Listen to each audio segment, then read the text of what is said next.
We have a lot of weather to discuss in this morning's video. We got a strong storm system that's going to sweep through later this week into this weekend across areas of the country. This is going to bring increased severe weather chances. So unfortunately, we got to talk severe weather again, and this is going to have a winter weather side to this. So we'll get detailed on that about the midway portion of the video.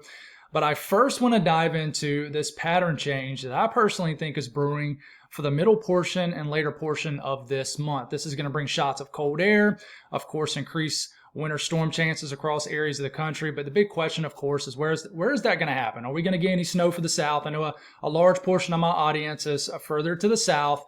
We're going to figure that one out as we go, but we're going to geek out with you guys in the beginning. We'll show you some of these fancy model runs, talk about temperatures, and then we'll round the video off with today's weather. So my name is Mitch. Good Tuesday morning. Hope you guys are doing well. Subscribe if you haven't. Like the video if you like it.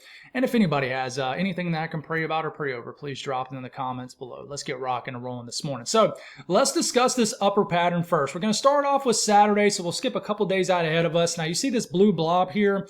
That is the storm system that's going to sweep through. We'll have a segment, a timestamp up for that storm system a little bit later in the video. So jump ahead if you want information on that. But we're going to move past this, but this blue area, that is a trough. That's lower pressure, lower heights, indicates a storm system, and there will be a little cold air that comes in behind it. So let's go on and just move past this. This will continue to sweep through this weekend, and then we get into next week. So if you look up here, the timestamps, it says the 11th of January, SUN, Sunday through Monday, the 12th of January. There's also a timestamp up here, too. So we're starting to get into early next week, okay, just under 7 days out ahead of us. This storm system, little weak trough, sweeps through, and then everything kind of gets zonal for a time. Now watch as we start to get into later next week. So we're into Monday into Tuesday of next week, and then you see a lot of blue pop up on your screen in the eastern U.S.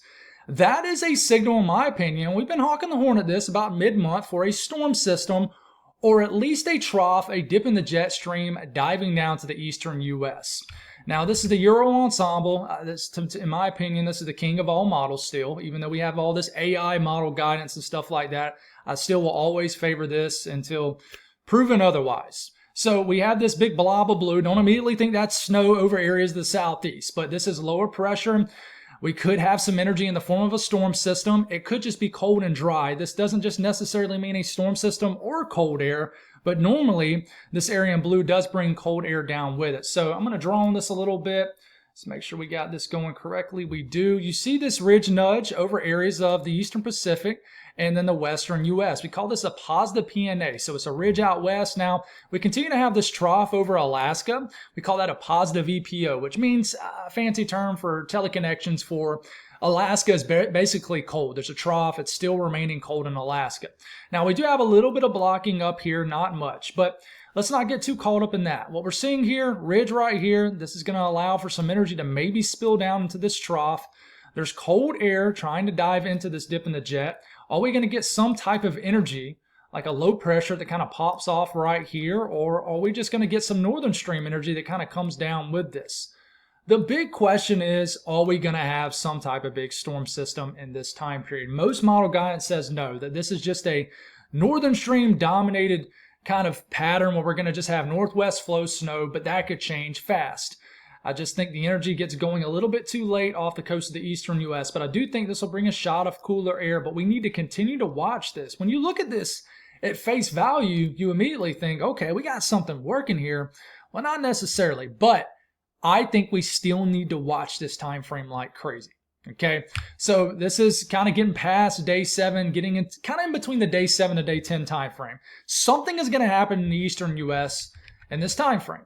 And then we continue to move forward. We start to get past 10 days out, and this big sort of bowl-like trough sets up kind of over areas of Canada into the northern sections of the country. At this point, you kind of still have somewhat of a positive PNA ridge out west, but the ridge is really spiking over areas of the Eastern Pacific, okay? And it's starting to get up into Alaska. This is going to help for what I think is going to be a cross-polar flow to set up. It's going to dislodge cold air from the higher latitudes, this big area I just circled. Let's get all this off your screen. This is going to dislodge cold air from this area and kind of come down to this big kind of bowled out broad trough. I think we're going to have a lot of cold air just past the midway point of January that spills down into areas of the country. Now, what is this going to be in the form of? Kind of one big Arctic blast, multiple shots of very cold air? Not quite sure, but you continue to move this forward. And yes, I mean, if we go, let's just stop it here. This is all the way, let's go one more panel. This is all the way into the 18th of January.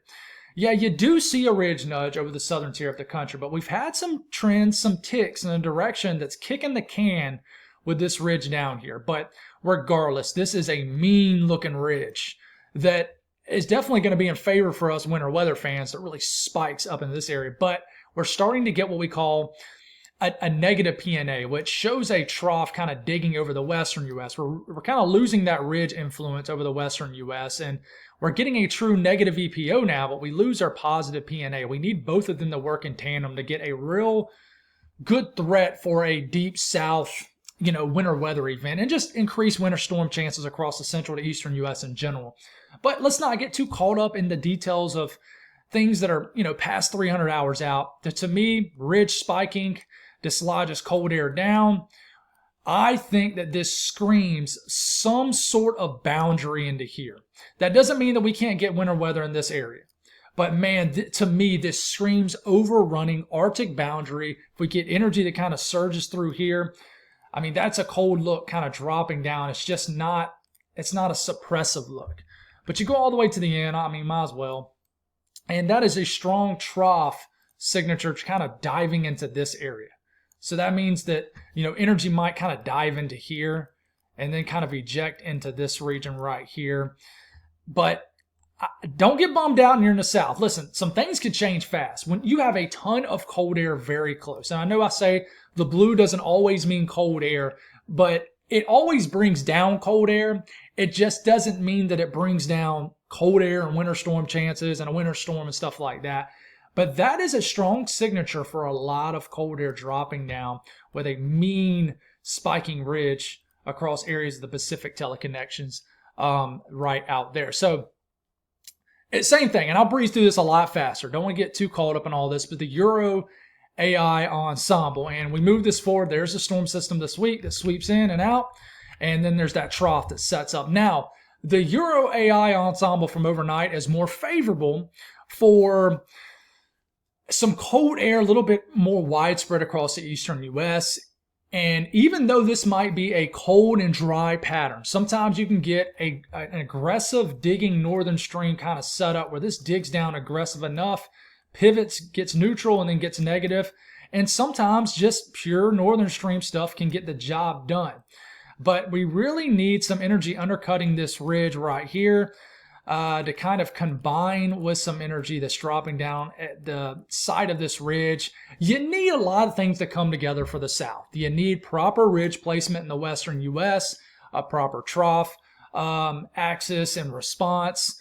But this is a much deep diving trough, but still this favors, in my opinion, more of a cold and dry look.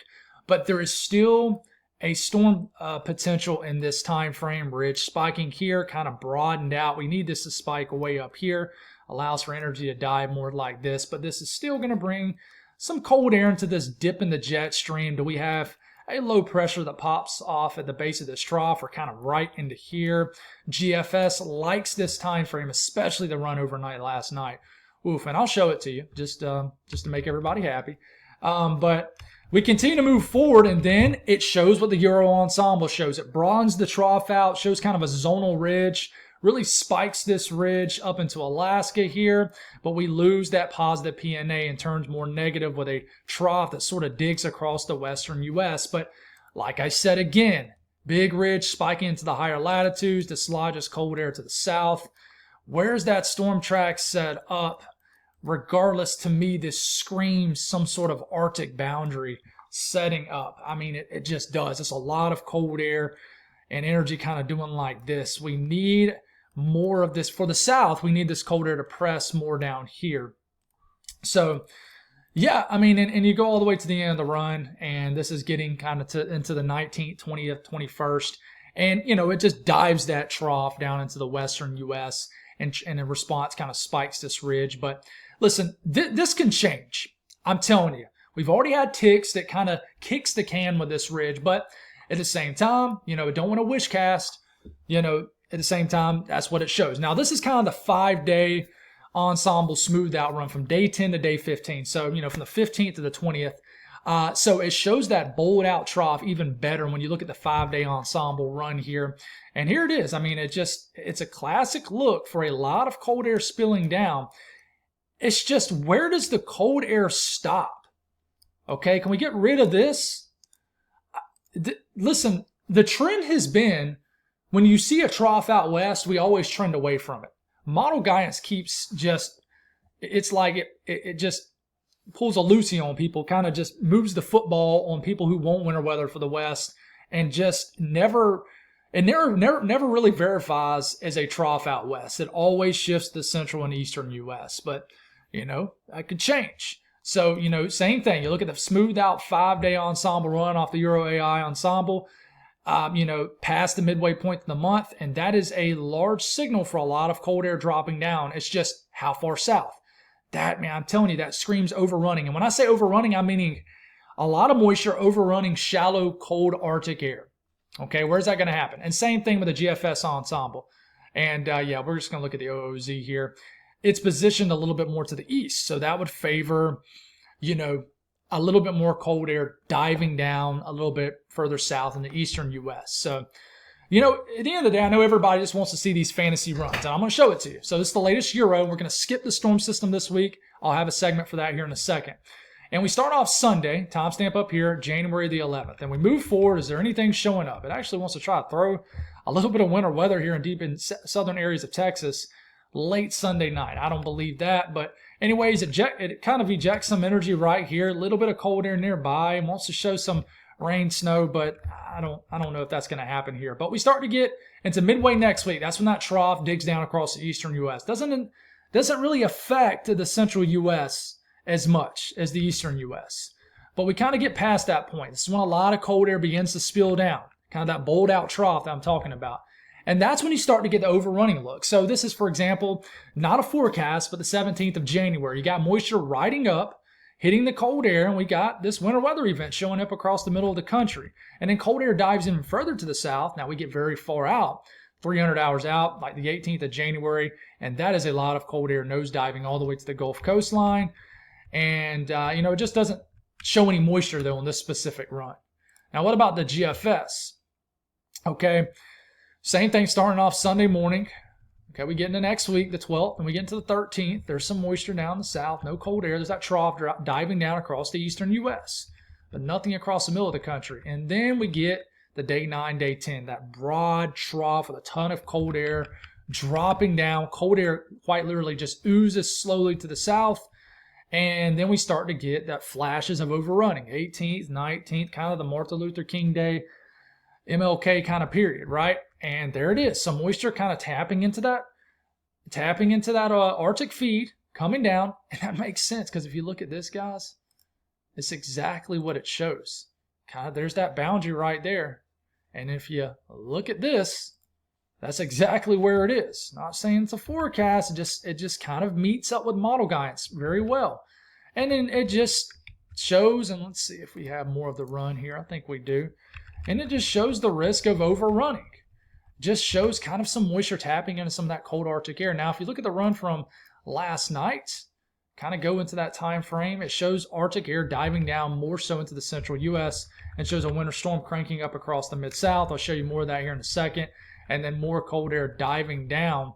And at the very end of the run, 19th, 20th, shows some snow breaking out across Oklahoma and a winter storm that breaks loose across areas of the eastern U.S. So you're starting to see more flashes in the longer range. Now, what about, say, the Euro AI run? And I hadn't even looked at this yet. Remember, this is just going to show precipitation in green, so I have to look at temperature profiles. Here comes that trough diving down across the eastern U.S., and then here comes a lot of cold air dropping down. Sure enough, shows some moisture bubbling up near that cold air. Is that winter weather? Guys, it doesn't really matter too much. I don't want to get too lost in the sauce of the details there. But there's a lot of moisture bubbling up, hitting that boundary. Boundary's kind of moving back north, though, on this run. But that would be a big winter storm across the upper Midwest. At the very end of the run, there's a big jumbo amount of moisture. But you can tell this run is following its ensembles, diving a lot of cold air further to the west but that would be, probably a big winter storm here. Yeah, shows right at the end of the run, a slither of snow breaking out across this region here. So, if you look at the eastern U.S., what does it show? The Euro moving through, it gets into that region where we have that trough about to dive through. I do want to mention, does show a little bit of snow here, midway next week, early next week, kind of across the southern Alps. Then it dives that trough, but it's all northern stream dominated, meaning it just dives some light snow with the trough down, tries to show a touch of snow in northern North Carolina, maybe. And then it shows a lot of juiced up stuff. Cold air tries to make it all the way into the eastern U.S. at the end of the run, and does show a rain turning to snow event across North Carolina, points north, kind of an anti-front type deal, and cold air just dropping down at the end of the run. And then you look at the GFS, this is the run from overnight last night. It made a lot of people happy. And it's an outlier. I will say it's a huge outlier, but I will show it to you. And it does do something with that mid-month trough, kind of next week. We can say next week now. This is getting into next work week, kind of 8-9 days out. Shows a major winter storm developing across the Mid-South into the southern Alps, and then rides up the coastline. That drops several inches of snow across the mountains.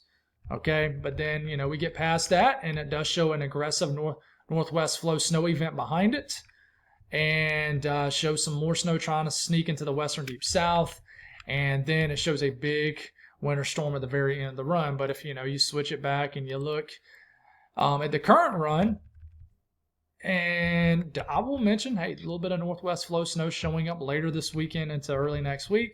And what about that big storm system that the OOZ GFS showed? Is the morning GFS going to show it?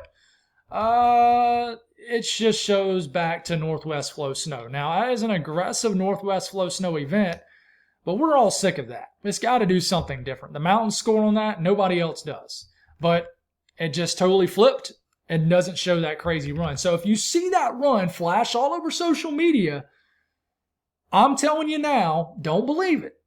It doesn't matter if there's context provided. It should not be shared on social media. But after that, cold air trying to ooze and drop down and, show some snow breaking out across Tennessee around, Martin Luther King Day, and show some overrunning, but the cold air is not suppressed far enough south to really do anything here. And we're just getting rain across the deep south. But listen, I will say that the only concern for winter weather fans for all these runs that I'm showing you is that the operational runs actually back up the ensemble runs pretty well with the cold air not getting to the south. But all winter so far, we've seen trends towards colder air suppressing to the south. So when you have that much cold air that I think is going to be in place just up to the north, I think we have a chance to trend this colder. And a lot of times cold Arctic air likes to come further to the south. Now, if you look at the Euro AI run with this, and we get into next week, there's that trough diving down. That's just northwest flow snow. No big storm system. When I tell you there is a storm system risk with this, you can see a lot of moisture off the coast of the eastern U.S. It's close, but I just don't think the angle of the trough is going to support it. And then you can see a lot of cold air dropping down at the end. And, this is around the 17th of January. And, that would be some winter weather across Tennessee. Just about. Let's see. And not much, but it could be some ice.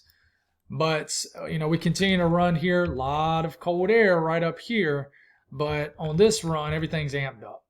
So, at the end of the day, when you look at the midweek next week time period, mid-month is what we've been calling it, you can see a trough when you look at the 200 millibar kind of jet stream axis here. You can see kind of what's going on. You can see energies diving here, and then it kind of goes up right here. But I just don't think the southern stream stuff is really going to combine with the northern stream stuff here. So you can see the trough kind of digging here, but I think we're going to get some snow for I think the best bet for midway next week is northwest flow snow, but things could change. That's still over a week out ahead of us. Okay, and then we move forward and everything kind of gets flattened out, sort of zonal, and you can see how, your energy's kind of going like this and just kind of going like that. Okay, but where's the cold air? Okay, where is that cold air? Can we get that to kind of move down here? Cold air presses the storm track further south. There's going to be available cold air there. It's just how far south does it go? So if you look at You know, if you look at the snow mean on the Euro Ensemble 10 days out, it's not impressive for areas further to the south. You extend this from day 10 to day 15, basically through, was it Martin Luther King weekend, stuff like that. You can see, there's a little bit of an extension south of this snow mean. What really catches my attention, because a lot of times you get a lot of ice with overrunning, is this is the ice ensemble mean between now and the next 10 days. Not much for the south, but watch as we start to creep. Oh, pivotal weather, you kill me with how slow you are. Watch as we start to creep towards the end of the run and how you have that ensemble means show a signal for ice a little bit further to the south. And that makes sense with the pattern that we have in place. So temperatures, the storm system that we're going to get later this week is going to bring a shot of cooler air for the southern tier of the country, but nothing too crazy. And then it warms up, I think, for a period, and then we're going to have that trough that digs down across the eastern U.S. It's going to bring a shot of cooler air, but I don't think the cold air is going to be that cold with this. It's really after this, all those above average temperature anomalies, the warmer colors you see on your screen, you're starting to see this replaced with a lot of blue and splashes of green. So the entire country, I think, begins to cool down. Now, because it dives that trough across areas of the western U.S. is colder. You look at the latest Euro AI ensemble, same thing. There's that trough diving down next week across the eastern U.S., brings a shot of cooler air. And then towards the end of the run, you can see more widespread cold. How far south does this get? We need some changes to get us some winter weather for the south. But I think regardless, we're going to have an active flow riding a boundary. So now, as we're getting into later this week, we have a trough digging down. This is going to pop off two short waves, two low pressures. The first one is Thursday. See this 997, this is the latest Euro, cutting across areas of the country. This is going to bring some severe weather chances for areas of the south central U.S. After that, we start to move into Thursday night. We start to get into Friday morning. Pivotal weather images can load slow when you have the graphic up for too long, and then you go to it like 30 minutes later. But then we're going to have another piece of energy that kind of ejects across this region. This is going to get the winter weather side of things going. And then we're going to have a severe weather side of this down here. Now you see these areas of green and yellows and things like that. That is thunderstorms for the south. And you can see the blues and a little bit of touch of purple on the northern side. That is the winter weather side. So this is getting into Friday night. We got those thunderstorms for the deep south rumbling through. And then the entire system is going to continue to move across the eastern U.S. And I do think we can get some thunderstorms Saturday across the eastern U.S., a little bit of rain. But you can see there is a stronger winter weather side of this potentially developing across the Great Lakes region, maybe Friday into Saturday. Now, in response to both of these impulses of energy, these short waves, you're going to have kinematics that support wind energy that supports severe weather. So this is the 500 millibar flow. The flow at about 18,000 feet up in the air. And you can look at the wind barbs and you can see what's going on here. You can see flows coming down like this and just kind of riding out the southwest. So we call this a southwesterly flow. This is going to help to bring some moisture up from the south. So we're going to have this belt of favorable wind energy, wind profiles kind of moving over this area. So this is Thursday, then this is getting into Friday. And you can see there's a lot of wind energy going across this region right here. Now, what is this going to be overriding? Well, it's going to be overriding a pretty moist air mass because it's going to be bringing up the moist air mass. So these are dew points. Dew points in the 60s certainly support severe weather in winter. And that's what we're going to get. We're going to get these rise of dew points, this moist sector that rises up east and west of the Mississippi River, Mississippi Valley, all the way up into the Butte, Missouri as we're getting into Thursday. It's going to bring the potential for some severe weather. And then we get into Friday. And this moist sector extends all the way up into the Ohio Valley. So we take it into about Friday afternoon, Friday evening, and we got dew points all the way up into the 60s, all up into Kentucky, and then dew points in the mid to upper 60s all the way across areas of the mid to, the middle sections and western sections of the deep south. So this is thermodynamics that supports severe weather. So because you have this higher moisture, of course, you're going to get a little slither of CAPE.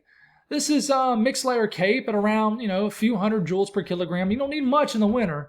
But then as you start to get into Friday, which could be that bigger severe weather day, you start to get some areas popping up in Louisiana, for example, areas of Texas, where you have CAPE levels over 1,000 joules per kilogram. And that will certainly get the job done. So For Thursday, you have a big marginal risk. It's a level one out of 5 risk of severe weather. And then for Friday, let's make sure we get this right. Friday, this is a level 2 out of 5 risk of severe weather, basically a slight risk for Friday. And this will be our bigger severe weather day. It's going to be an outbreak. I don't think so, but severe weather chances will be higher in this yellow area, including areas of western Tennessee, Mississippi, a very small section of Alabama, areas of Arkansas and Louisiana for Friday. So we'll continue to fine tune this. I do think both of these short waves, both of these low pressures popping off this trough is going to bring a lot of moisture. So, we're going to have this up here is you kind of get both, but you kind of have this avenue of moisture here and right here. So we're definitely going to get a lot of rain with this. But the winter weather side of this, first low pressure not going to do much here. That kind of moves through. Might get a little snow as we're getting into Thursday into Friday. Second low pressure is what brings some accumulating snow from New Mexico, Colorado, scoots across the plains. You can see this area of moderate to heavy snow moving across Kansas as we're getting into Friday and Saturday. And then maybe an avenue of light snowfall accumulations across the plains into the Midwest. And then as we're getting into Saturday, this thing can get a little bit more juiced up here. So that's something to watch for. And just to look at the eastern U.S. with this too, you can see 999 millibar low. This could bring a quick hitting winter storm up here, and this thing can kind of spin around, and we could get some backside kind of northwesternly flow in this region. Now, if you look at the snowfall signal 48-hour ensemble mean, we move here, and you can see the snow signal will be there for like Denver, Boulder, just the front range areas, and across eastern Colorado and the Rockies. A few inch snowfall mean average, and then it kind of moves across the country, extends into areas of even the panhandle of Texas, panhandle of Oklahoma. A little bit of snow, a few inches is going to be possible with this. We'll fine tune this as we go. Snow signal is higher for western Kansas rather than eastern Kansas. A little bit of snow is possible in Nebraska. You can see the signal increases from Iowa, points northeast. And then I do think there is a several inch snowfall mean signal up here in the Great Lakes region. Okay, and then this moves in and out. So we'll continue to watch that. Now, today's weather, we do have some energy, a lot of warm air advection with this. I mean, there's just not a lot of cold air, so we got some freezing rain scooting across the upper Midwest. Let me know what you're seeing. And winter weather advisories scattered across this region because of that. Southern tier of the country is quiet. Western U.S. pretty quiet. Watches, warnings, and advisories. We have winter weather advisories across the upper Midwest for what's going on right now. And the Northeast is for what's to come. A lot of dense fog out there, a lot of warm air. And that's why. Normally you get a lot of warm air in the winter across the country, you get a lot of fog. Southeast looks quiet, nothing going on. You're warming up. Our warm trend, our January thaw is underway. The Northeast, energy is going to move in. The pink, purple you see on your screen, a little bit of sleet, freezing rain, blue is snow. So this is getting into this evening. This is getting into the overnight period. Winter weather event will move in, move out. It's kind of a warm clipper. So a few inches of wet snow is possible. I think the most we could get somewhere is maybe in Maine, maybe a half a foot. But this will be a wet snow, definitely a warmer system, and we're going to get some ice with this too. So be aware of that. A few 100ths of an inch of ice. Somewhere could get a 1/10 of an inch of freezing rain. And this is ultimately why you have winter weather advisories scattered across that area. South Central U.S. continues to be very quiet. Nothing to speak on. North Central U.S., we're dealing with the freezing rain right now. You might switch to some wet snow in lower Michigan later this afternoon. We'll see if that happens. And it's an interesting little feature right here in the UP of Michigan. Maybe some burst of winter weather. We'll see what happens with that. But we'll move through, and then that's it. The western U.S., quieter day for a widespread area of the western U.S., but the Pacific Northwest, some higher elevation snow, lower elevation rain, and we're going to get some more rain later tonight. It moves into Southern California. Temperatures is what we're looking at. All right, southern tier of the country warming up. Temperatures across the western U.S., this is what we're looking at also. Now, I want to do a quick Bible devotion. We'll make this our timestamp. And I'm running a little low on time, but this will be a good quick one for you. And this morning, we're talking about quiet time. And I want to look at Mark chapter 1, verse 35. It says, very early in the morning, while it was still dark, he got up, went out, and made his way to a deserted place. And there he was praying. Now we're talking about Jesus. Jesus went away. So my first thought is, even Jesus desired quiet time. We know how great Jesus was, right? So if Jesus desired it, we surely need it, right? this is a time to read his word, listen to his voice, talk to him in prayer, respond in obedience. Being away from all distractions is huge. Phone, TV, family. And just to mention how, and we talked about this in church. Our pastor did a huge thing on it, and it was awesome. And I've been doing quiet time for the last few years. And guys, it really has changed my life. I can't tell you how much it really has. Just waking up early before the roosters crow. It's dark, it's quiet, my kids aren't up.